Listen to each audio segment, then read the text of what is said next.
At first glance, the protagonist is fairly easy to identify and define. They are the main character, the one we spend the most time with, and the one the audience is rooting for, most of the time. Even if you have never heard the word protagonist, you're probably writing a story with a protagonist in it without even realizing. This character is so fundamental to the basic elements of storytelling that it's almost a no-brainer that you would have one.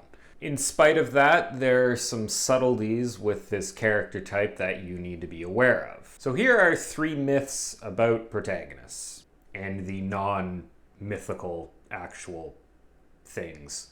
I don't know if these technically count as myths, but calling them myths makes the title of the video more engaging, so I'm leaning into it. Myth number 1. The protagonist is the same thing as the hero. If you're a regular viewer, you've no doubt heard me mention multiple times that the antagonist is not the same as the villain. While the antagonist is defined by their opposition to the protagonist, a villain is defined by their actions, which are, by definition, villainous. Just because they oppose the protagonist, the antagonist is not necessarily a villain.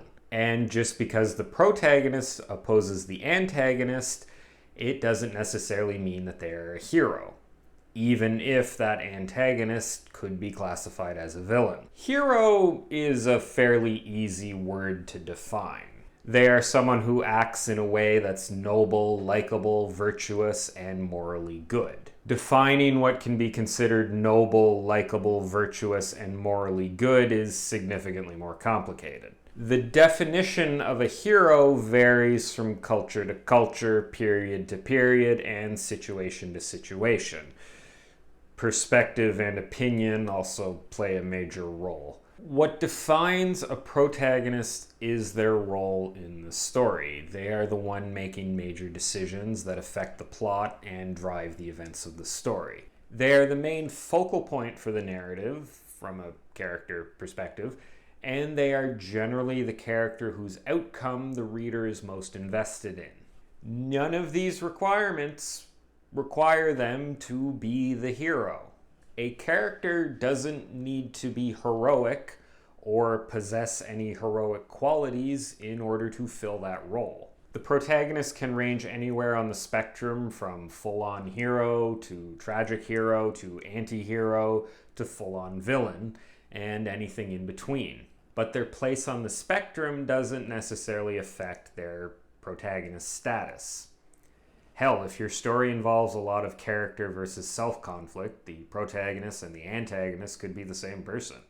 Speaking of people, well, we're talking about characters, so we're speaking about people the whole time. Myth number 2, the protagonist is the main viewpoint of the story. Okay, this one is actually mostly true. Most of the time in a story, the character we get the most viewpoints from is also the protagonist. But it is perfectly valid to have the actions of the protagonist told to us by either a present narrator or through some other viewpoint. You may, for example, have a story told from the perspective of someone who was along for the ride with the protagonist, and maybe they had some hand in the events of the story, but it was the protagonist that we don't get a viewpoint from who is the main driver of the events. Oftentimes, this is done to shield the reader from maybe the underlying intention or the actions of the protagonist so that you can have a big reveal later in the story. You may also have a shadowy and mysterious protagonist, and you don't want to lose that by exposing them in a viewpoint, so you tell the story from a different viewpoint. You could also argue that if you're using a third-person limited or a third-person omniscient perspective rather than a first-person perspective, that you're technically telling the story from a viewpoint other than the protagonist. I can kind of see that argument for third-person omniscient, but I think third-person limited is still technically from the viewpoint of the protagonist, but that's not important. The Great Gatsby is an example of a story told this way. I think Heart of Darkness is told this way, although it's been like a decade since I read that book, so I don't remember. And the 5-minute synopsis I read while writing this script didn't really tell me that, but I think it might be, but don't quote me on that. If this is something you want to try, you need to be careful. The character that we're actually getting viewpoints from still needs to be relevant to the story. They should be fully developed with motivations and goals of their own.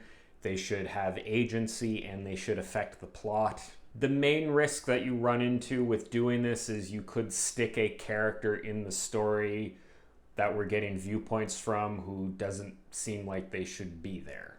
So if you do try this, make sure you're not just adding an extra character into the story so that you can have another viewpoint other than the protagonist. Speaking of adding more than one character into a story, myth number 3, you need to have a single protagonist. Well, this is maybe true if you're writing a romance story, otherwise what would be the point of them seeking out romance? Actually, you know what? That doesn't make a lot of sense. The joke here is single, married, but I think you know what it actually means. There's nothing that says you need to have only one protagonist in the story. If you have multiple characters who are all working together towards the same goal, then they are all protagonists. Duos, trios, quartets, quintets, sextuplets. Any number of characters can be grouped together and each one can assume the role of protagonist. This doesn't mean that you won't have a central leader or main character that gets more attention than the others. In larger casts, it's not uncommon for a few characters to get more page time than others. But even the more secondary characters could still be considered protagonists. Now, notice I mentioned that these protagonists were working together. If they are pursuing the same goal but are not working together, and the nature of the goal prevents them from all being able to achieve it, then you've strayed solidly into antagonist territory.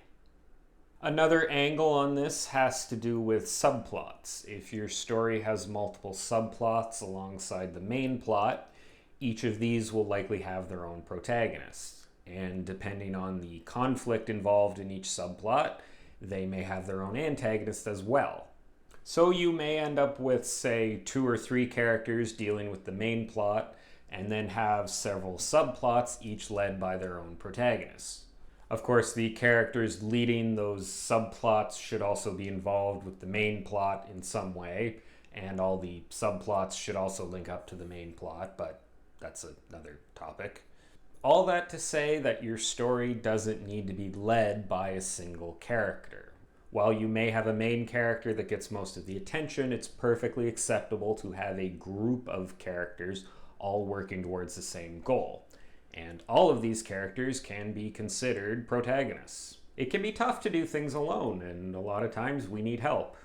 Like, I needed help to write the transition to the conclusion, because I didn't write one. I hope you enjoyed this video and found the advice in it useful. If you want to see more stuff like this, you can check out all my other writing advice related videos and subscribe to my channel. I post new videos every Wednesday. Thanks for watching, and I'll see you next time.